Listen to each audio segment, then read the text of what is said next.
আসসালামু আলাইকুম।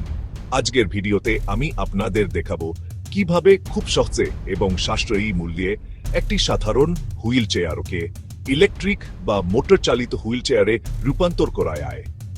যারা শারীরিক চ্যালেঞ্জের মোকাবিলা করছেন তাদের জীবনকে একটু সহজ করার জন্যই আমার এই ছোট্ট প্রচেষ্টা।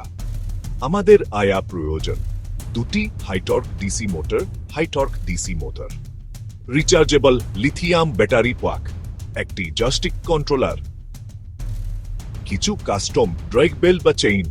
প্রথমে আমরা মোটরের জন্য একটি শক্ত ফ্রেম তৈরি করে নেব। এরপর জয়স্টিকের সাথে মোটর এবং ব্যাটারিরও কানেকশন দেব। মনে রাখবেন, ইলেকট্রিক কাজের সময় সেফটি বজায় রাখা সবচেয়ে জরুরি। দেখুন এটি কত স্মুথলি চলছে। সাধারণ একটি হুইল চেয়ার এখন পুরোপুরি অটোমেটিক।